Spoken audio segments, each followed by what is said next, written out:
Presenter David Chonier. David is the science group leader in molecular and digital breeding at Plant and Food Research. David, I'm just passing the screen to you. If you can accept the invitation to present there. Now, David has been working in the Myrtle Rust space since the 2017 incursion into New Zealand, and he is a member of the Beyond Myrtle Rust program, so it's always great when I can host a member of our program. I'm certainly looking forward to hearing this presentation today. So, David, if you're all good, I think you can get underway.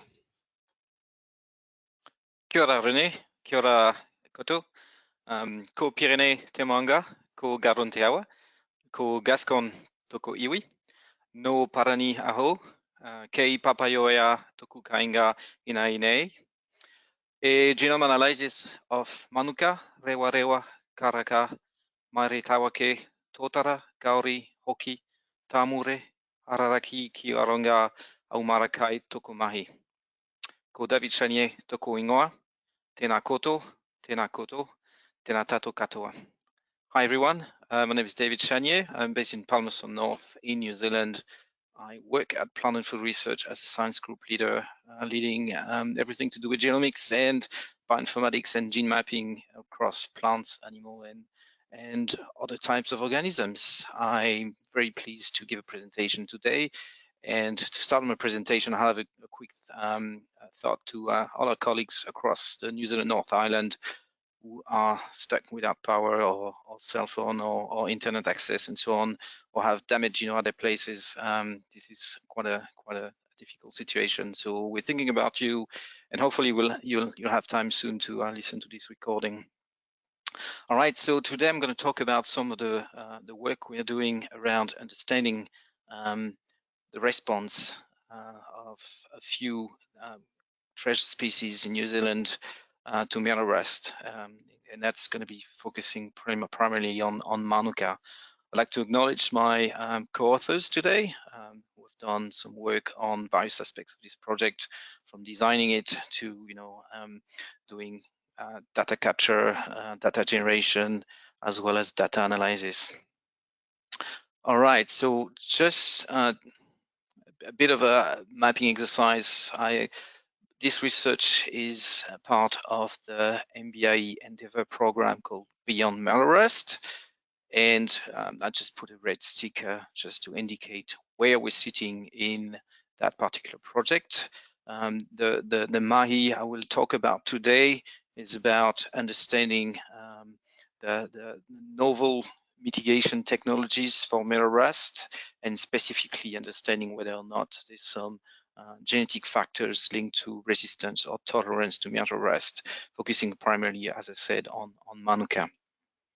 So a bit of background from research that Grant Smith and colleague did over the last few years, and it started actually before Myrtle Rust got into the country.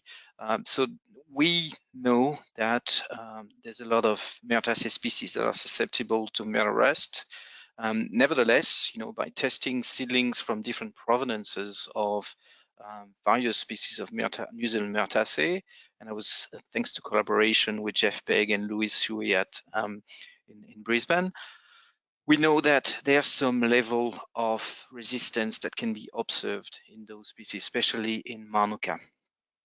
But interestingly, what we see in mānuka is that the level of resistance varies within and among provenances. So different provenances of mānuka may have different symptoms and tolerance levels to Myrtle Rust. And also within those provenances, we find a mix of susceptible and resistant accessions. So on top of that, we know from a project that we had with Land Care Research 3 years ago called the Honey Landscape, that there is some genetic structure of mānuka populations across New Zealand, and also differentiation between New Zealand and Australia.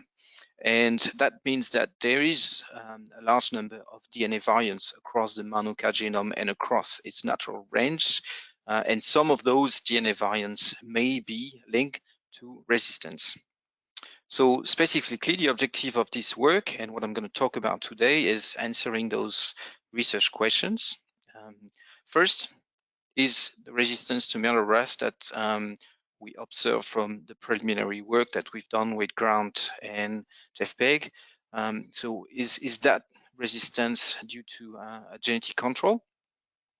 And if yes, what are the genetic variants linked to Myrtle Rust resistance, and where are they located in the genome, and what are their effect? So what are they quantitative or are they qualitative type of resistance? So to achieve this, what we've done is that we went back to growing seedling populations that would segregate for Myrtle Rust symptoms, and then did some phenotyping to look at what types of symptoms and what degree of symptoms we would observe. Then in parallel, we typed them with DNA markers, and then we merged these data sets to do marker trait associations to find genomic regions linked to resistance. So I'll talk about the plant material that we used. In this case, we used 4 open pollinated families. So basically, we collected seeds from 4 mother trees from various provenances, and we picked those provenances based on the preliminary data that we got back in 2019 and 2020 from the work that Grant Smith and colleagues did. Those populations were actually the most promising in terms of percentage of resistance that we observed in these families, as well as a higher frequency of hypersensitive symptoms that was observed. So hypersensitive symptoms would mean that some of those mānuka plants were capable of recognizing the pathogen as a foe. So what we did is that from seeds that we collected back in 2019, we raised seedlings in our Lincoln site, the Plant and Food Research Lincoln site. And then those seedlings, when they were big enough to be phenotyped, they were sent to our Plant and Food Research facility in Ruakura in the North Island. So the number of seedlings we got was across the 4 different provenances was, a bit more than 100 seedlings per open pollinated family. This is the sort of numbers that we need to do meaningful genetic analysis. This is, really the less than that, from the preliminary data that we had with Grant a couple of years ago, there was not enough numbers to actually have meaningful stats, but we had to achieve that sort of number of seedlings per family to get something, that would be statistically significant. All right, so in terms of the phenotyping and of the plant material, what happened is that on top of growing those seedlings and inoculating them, we had 55 Lophomertus controls, because Lophomertus is very susceptible to Myrtle Rust. So in a way, this is, a control just to make sure that the inoculation that happens in the greenhouse is actually effective, and there's no, you don't observe something that looks resistant, but in fact it's just an escape because inoculation didn't work. So we had those controls spread across the experiments. The inoculation happened last year between December 2021 and June 2022. The reason for that is that the number of seedlings we had to grow and inoculate and phenotype is quite a large experiment, and it was not practical to do it in one batch. So we had to spread the task across 6 different batches for practical reasons. Also, the seedlings weren't growing at the same rate. Some of the seedlings were growing faster than the others. So also it was easier to actually get, different batches so we could phenotype the seedlings as they were big enough and healthy enough to be inoculated. One particular aspect is that we grew 1 seed per individual, obviously, and we didn't do any clonal propagation like cuttings or vegetatively propagation of each individual. So we only have 1 replicate per genotype. And that was a compromise we had to do. As a geneticist, for me, it's always a bit of a question to ask when you design an experiment. Do you put more than one replicate per individual to account for variability, or do you bulk your population to large numbers to have better stats for association? So in this case, we decided to go with large number of seedlings so we can capture as much as possible of variability. So in terms of phenotyping protocol, we used the protocol that was published again by Grant Smith in 2021.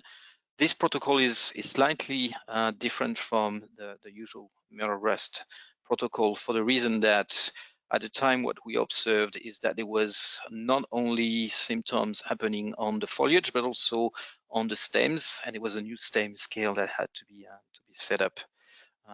And that's not a quantitative scale.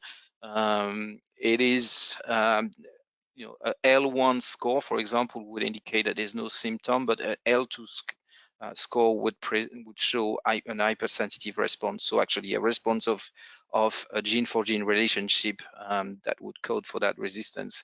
And then from there on, L3, L4, and 5 is, you know, semi-quantitative way of measuring it. And similar for the stem symptoms, except the stem symptoms don't have hypersensitive responses. And what we did is that for each individual seedling, we collected data for 5 leaves and 5 stems and gave a score for each of them. So in terms of results, here is what we got.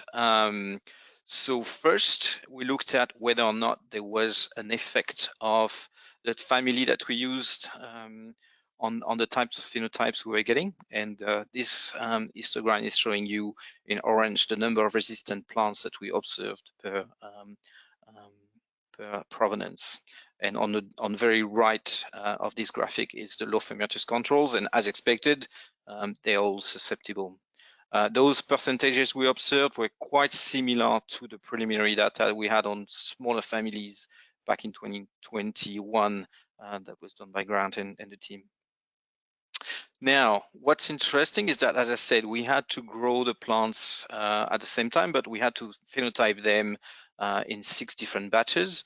So in fact, when you look at the phenotypes across the 6 different batches of seedlings, from on the very left, the first batch was, you know, phenotyped in December 21, to on the right, you know, the 6th batch was done in June 2022. We actually see that there is actually an effect of the batch on the amount of resistance and susceptibility we get in those seedlings. And each batch was a mix of the different provenances and including Lophomertus controls. So there's no effect of the family for those batches. You know, it's, you know, we see clearly that batch 1 and batch number 2 had more susceptible individuals happening. So more, you know, definitely the disease inoculation worked very well for these ones. But for the batch 3, 4, 5, and 6, we've got higher resistance happening. So it means that what happened is that a lot of what we call resistance as no symptom is actually not due to a resistance mechanism, but more that the fact that the inoculation didn't quite work and or the conditions were not quite right. So in terms of, you know, concluding for that phenotyping part of the study, well, we see there's a strong batch effect, and we can explain it by various reasons.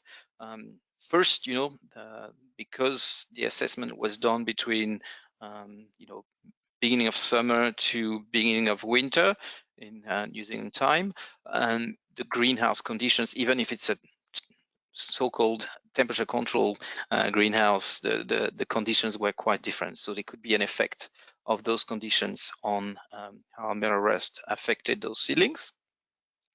There is also an effect of the growth of the plants themselves, because all those seedlings didn't grow uniformly at the same rate. Some of them were bigger than others in December 21. So, and we had to cut back some of those stems and so on. So it's not impossible that some of those seedlings that were grown into bags were actually root bound or not actively growing or had some issues with plant growth that influenced the way the disease would have taken on those seedlings.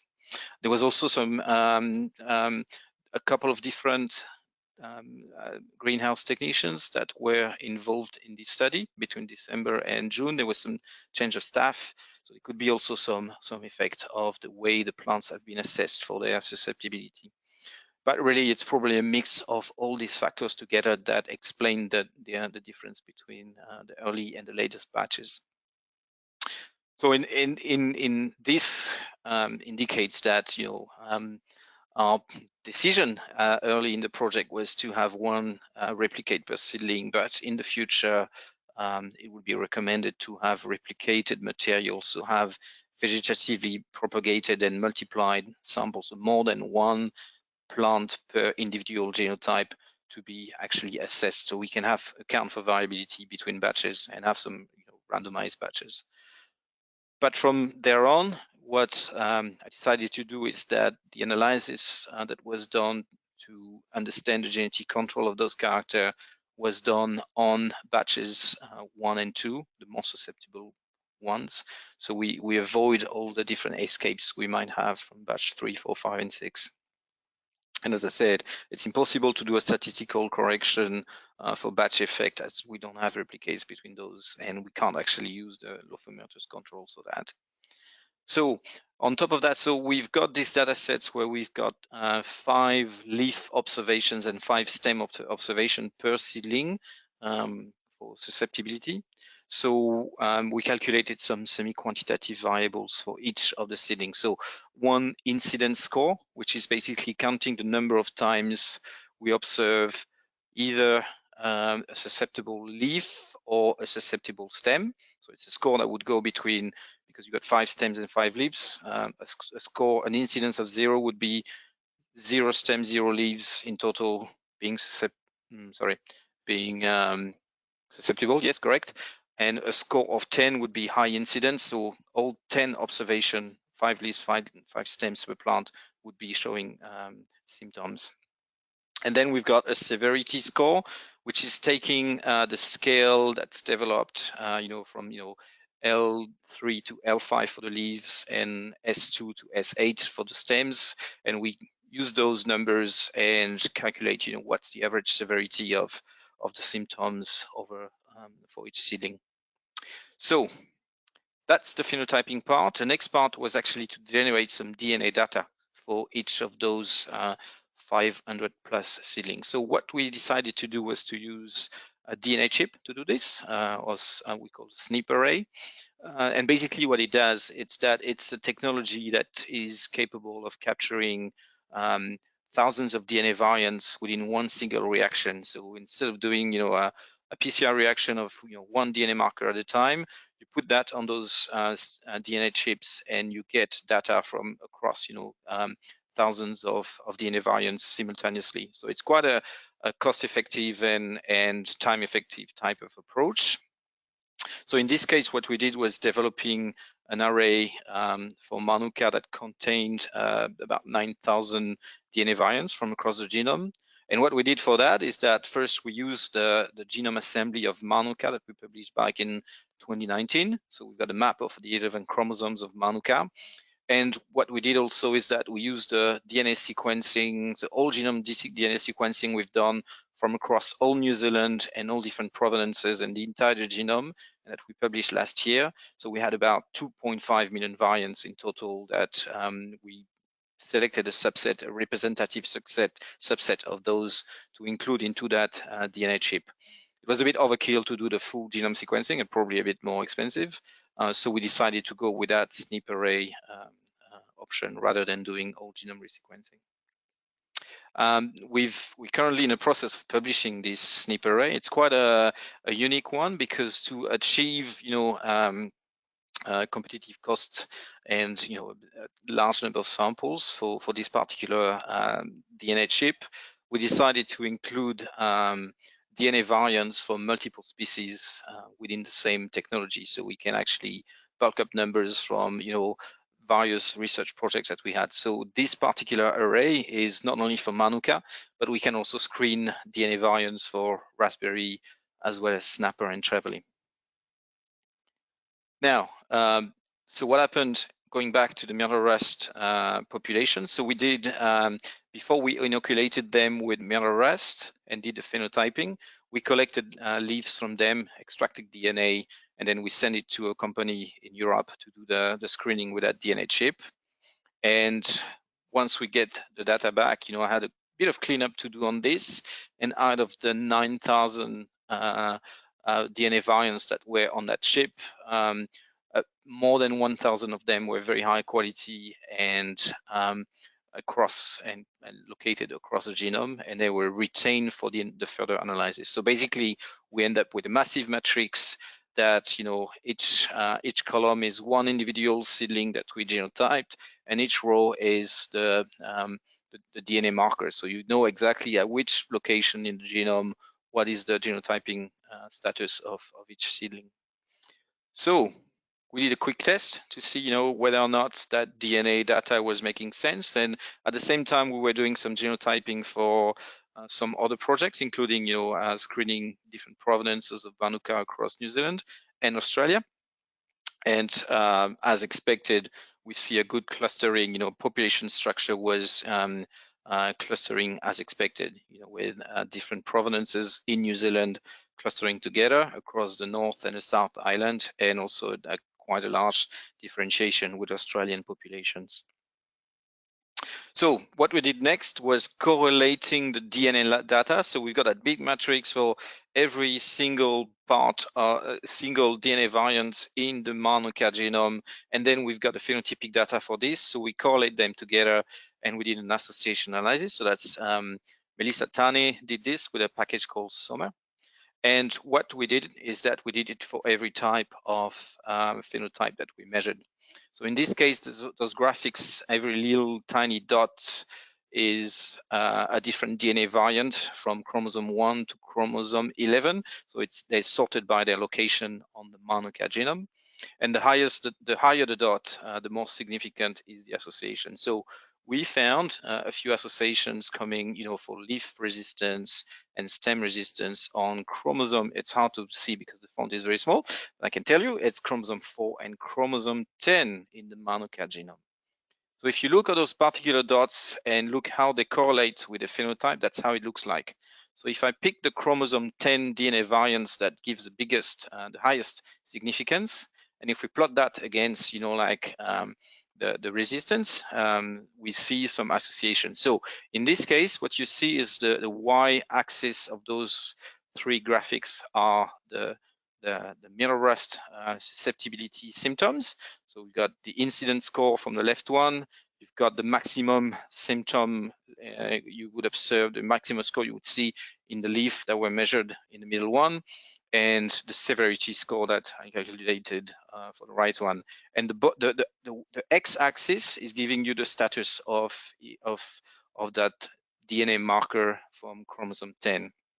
So with 0 being, homozygous, 2 allelic copy of susceptible, 1 being heterozygous, and 2 being homozygous resistant. And as you see, the homozygous resistant genotype is usually more resistant than the other genotypes. So it's nice. That's what it means to find a DNA variant associated with a character.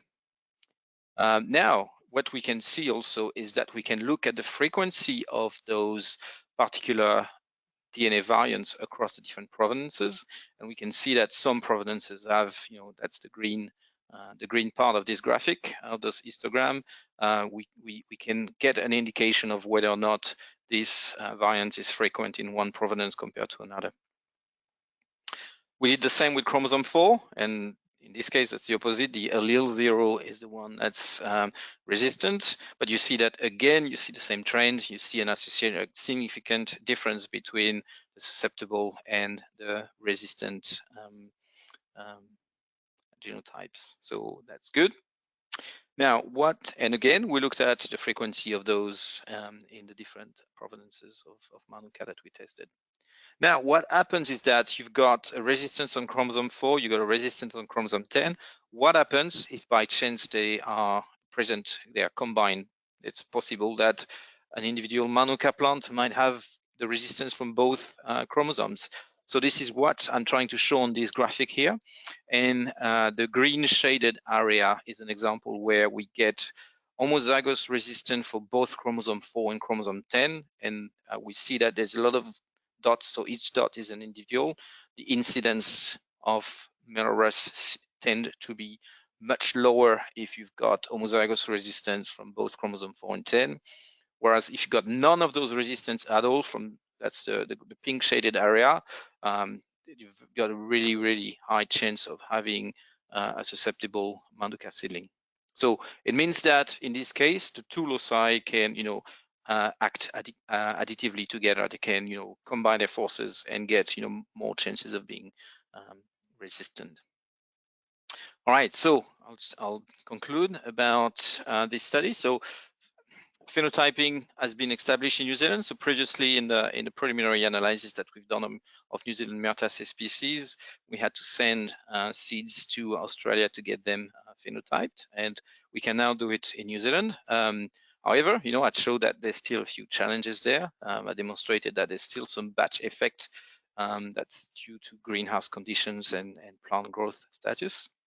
We've also demonstrated that we can do genotyping for DNA markers, in a simultaneous fashion, for mānuka, and we did this on those open pollinated populations. And we found a couple of genomic regions that seem to indicate, an additive effect for resistance to mānuka. All right, so what next? And what's beyond Myrtle Rust in a way? So some of the things we can ask, fundamentally, we know that there's some things interesting on chromosome 4 and chromosome 10 in those particular regions. So we can look and zoom in into the mānuka reference genome and its sequence to try to see what type of protein coding genes are located in those regions, and whether or not those genes are actually expressed differently between a susceptible and a resistant plant. And I'm sure that Grant Smith will present about that at some stage. Also, once you know about those genes, in the genome, their function or their putative function might give us some indication of what actually are the potential mechanisms that code for resistance or tolerance to Myrtle Rust. Something also that's interesting is that some studies in eucalyptus about resistance to Myrtle Rust has demonstrated that there is, a bunch of different genomic regions linked to resistance, and one of them is the PPR1 locus on chromosome 3 in eucalyptus. And obviously, we're not finding the same genetic control between mānuka and eucalyptus. So related species, very, very, genomes that have very similar gene content and gene order, but actually it's actually different genes that would seem to be coding resistance in mānuka. In terms of application of this, so we know there's some DNA variants on chromosome 4 and 10 that may be linked to resistance. So how can we apply that into a selective breeding program, for example? So especially if you want to do a selective breeding program for mānuka that's resistant to Myrtle Rust, a phenotype-based selection would be quite challenging, because it's, as I showed, it's quite technically challenging to do that phenotyping and get it reproducible and so on. So using DNA markers to predict the resistance potential would be a much faster and more efficient way to do that sort of screening for potential resistant plants. We use those methods a lot with plant and fruit research across, many of our species of interest. For example, in pea fruit, we use DNA markers to predict the resistance of new apple varieties to black spot, to scab resistance and fire blight, for example. So can we use this also in a situation for a New Zealand Myrtaceae species or Taonga? The other question we've got in terms of application for selective breeding is whether or not those two genomic regions that we found for linked to resistance to Myrtle Rust in mānuka, are they linked to desirable traits in mānuka? Like think about flowering time, flowering length, or also the level of DHA, the compound that's a precursor to MGO that's important for the mānuka honey industry because it brings antimicrobial property. So we need to find out also whether or not breeding for resistance to mānuka will actually decrease those other traits. Now, what happens also in terms of, we can think about resistance breeding in terms of, replanting and so on, but what does it mean also in terms of applying this to maintain genetic diversity of mānuka across New Zealand? And what I try to do here is very preliminary, but looking at whether or not, from the resequencing data we've got from across New Zealand, what is the frequency of those susceptible alleles across the different populations that we sequence so far. So that can give us an indication of where we've got potential higher frequency of sources of resistance. So can we apply those, not only the DNA tools to predict what's going to be the resistant status of those mānuka seedlings, but can we also use DNA tools to maintain the genetic diversity, that we don't actually decrease the gene pool that we've got in New Zealand? Also, another question that we probably need to discuss is, if there's some provenances that are more resistant and have higher frequency of genes coding for resistance, can we bring those resistance across ROE, across different regions of New Zealand and provenances? And how can that be done in a cultural sensitive manner? Or the other option, how much can we breed resistance within one region in New Zealand? And there's probably going to be a lot of more analysis, because I've done what I presented today was about 4 different provenances, but there's more to be tested obviously across New Zealand, and it could be some other sources of resistance that are hidden in the mānuka genome.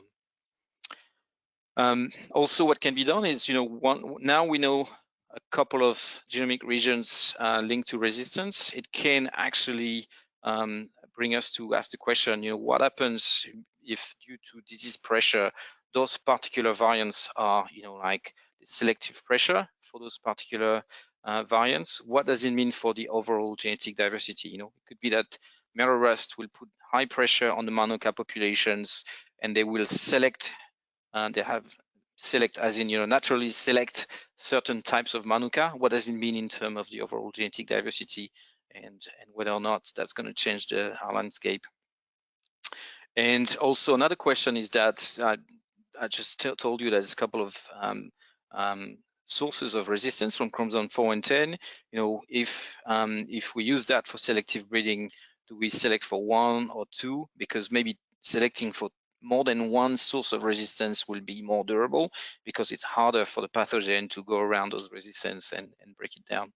So a lot of questions, and that may need to be answered in the future. And just to finish my talk, I'd like to thank the Mana Whenua who conducted this research, as well as my colleagues, Grant and Rebecca, did design of the study, growing seedlings, and developed the phenotyping methods. Emily and Chris, who helped with the genotyping. Melissa did the marker trait analysis, and Christina, Jordan, Tony, and Phil doing the phenotyping, and our colleagues from Australia.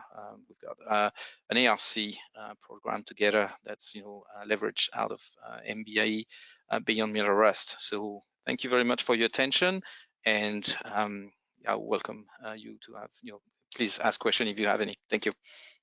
Yes, thank you very much, David, for that fantastic and very informative talk. You've certainly given us a lot to think about with your next steps at the end, certainly acknowledging the practical implications and challenges with your work going forward, and especially with respect to Indigenous concerns in New Zealand. So people are starting to get some questions in, which is great. I'm just going to ask you a pretty simple one, I hope, of my own. And people can keep thinking about their questions and putting them in, and then we'll move to those. So I think people might be interested to hear a little more about stem versus leaf infection and resistance in mānuka, because my understanding is it's unusual to see stem infection, and people might be wondering if it's correlated, if your leaf is infected, your stem is infected, or whether this seems to be quite independent. So just before, I'm gonna plug my headphones. So I don't know, I might disappear, my sound might disappear for a little while, because I had a signal during my talk that my battery was very low. So just 1 second.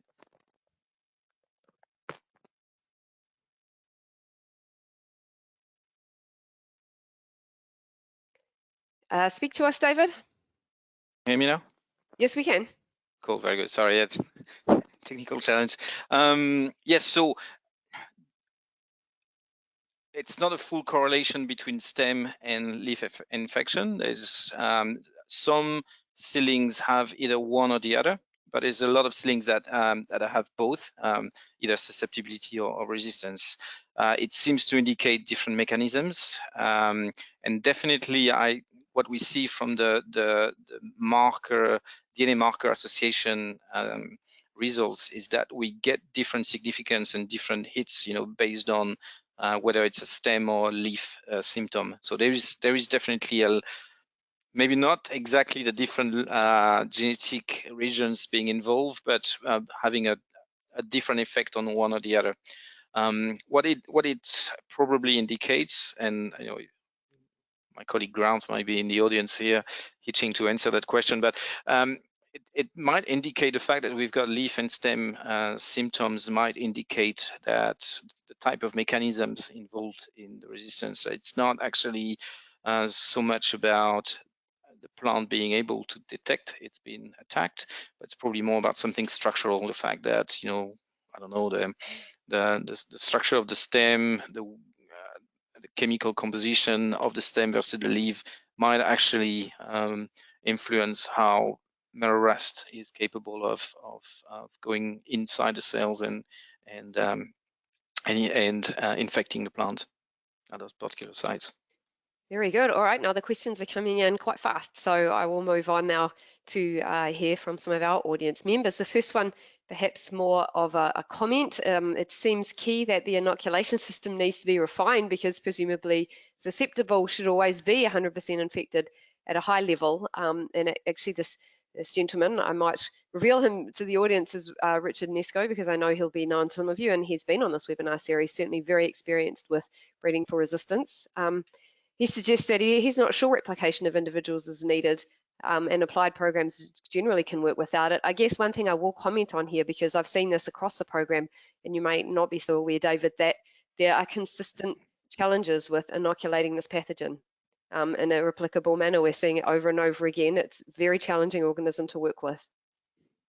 It is. Just to clarify that our Lophomertus controls were most of them had very high stem and leaf scores. So I didn't show that. I said susceptible versus resistant, but in fact they had quite consistent high scores. So the inoculation was quite effective, but obviously there was still some challenges because it's a Lophomertus control is still not like a mānuka susceptible control. So there's still, some refinements to be done by all means.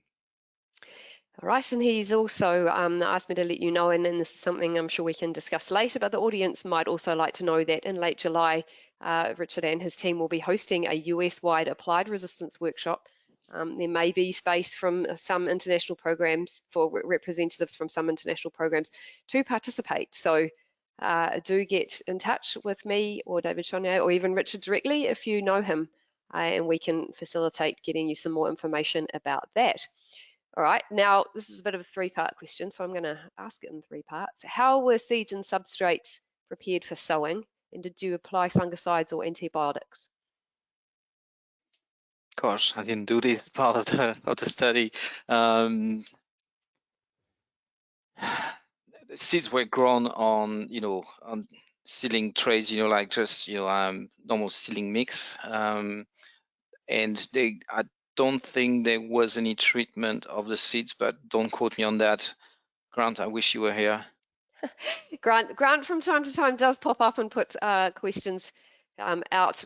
I hope it's not a question from Grant, by the way. So he may, no. The individual really is thinking about, we might see differences in growth rate of individual seedlings because we might have latent pathogens or beneficial microbes. And of course, it is very hard to control for that in these kinds of experiments, but that is also why we just do large numbers of seeds in your case, perhaps rather than replication, and we know we're seeing these consistent genetic links, so we can be confident of that at least.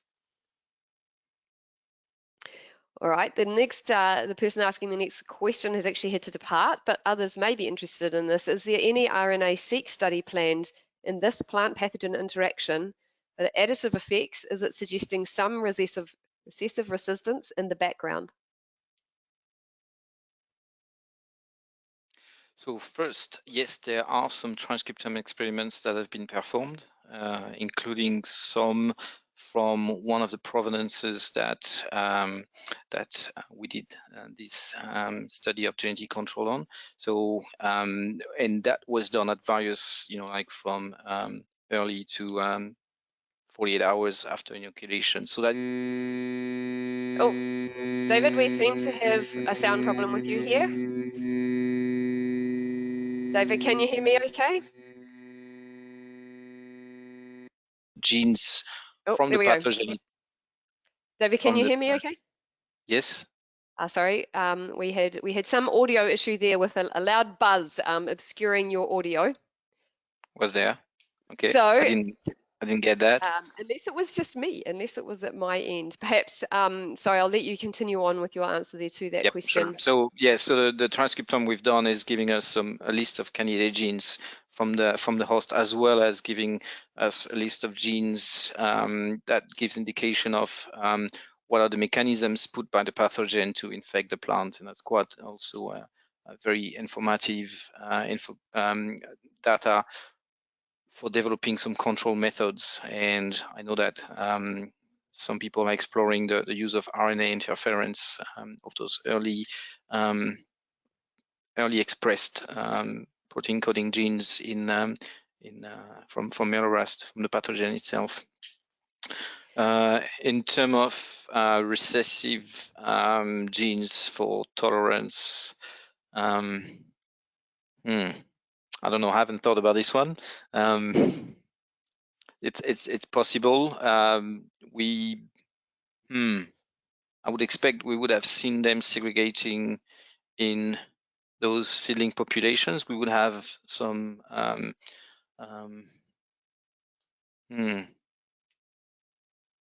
Yeah, I don't know. Yeah, sorry, don't have the answer for this one. No problem. Is there any field validation of differences in resistance? Nope. We're not there yet. Great talk, David. Do you have plans to repeat the experiment with a larger sample size, which would likely yield more significant marker trait associations? I'd love to. There's no plan to do it, but I'd love to do it. Obviously, we've focused on a very small number of provenances, and there needs to be more to be done in the future, because there's likely to be more sources of resistance from other provenance that we've just didn't look at yet. So absolutely, yeah. So the answer is yes. I want to do it. Sure, and I do have a note here from Grant that no fungicide or antibiotics were used at planting. So Grant is still out there with us, which is great. All right, it is interesting to think about whether challenge inoculation gets the same response. Is there any plan to re-inoculate the same seedlings? Probably another thing you'd love to do one day. No, we couldn't, for practical reasons. We couldn't re-inoculate and keep the plants for a start. So no, that would be something interesting, but that was not practical to do it. All right, and comment here, I guess, as well as a question that's just come in. Resistance breeding is something that is done in tree breeding in New Zealand all the time. Would folks be interested in a local New Zealand breeding workshop? Perhaps. Why not? And there's lots of it been done, in horticultural and forestry. So there's a lot of synergies there, and a lot of cross fertilization that could be done in terms of ideas and methods and so on. Absolutely. For sure. All right. Well, we don't have any more questions coming in, and I see a few people have had to head off. As we mentioned at the beginning of this presentation, it's quite challenging times here in New Zealand. I see we have another late breaking question, but I think there might be something for you to take offline, David, with the person who's asking these questions. And of course, for the audience members, we are able to share your questions with the presenters, and I would like to think some excellent collaboration and ongoing discussion goes on after these webinars, so it doesn't all need to end here. Well, that is it for today then, and a video of today's webinar will be made available on the Beyond Myrtle Rust website in the next couple of days. Looks like the gremlins are back this morning with David. It's been all over the show here in New Zealand this week, folks, so It came back, sorry. If it was going to happen, technical problems anytime, it was going to happen today. But I think we've got there. We should have the recording, and the recording will be emailed to everyone who registered. The next webinar will be on Wednesday, March 15th from Craig Sten. And now Craig is a Senior Threatened Species Officer for the New South Wales Government based at Coffs Harbour in Australia. His talk will be titled Myrtle Rust in NSW, Understanding and Managing Impacts with a Focus on Long-Term Conservation. He is involved with the seed banking program that partners with communities to preserve highly threatened species. So it's going to be very interesting to hear about that. Thanks everyone, haere rā, and see you next time.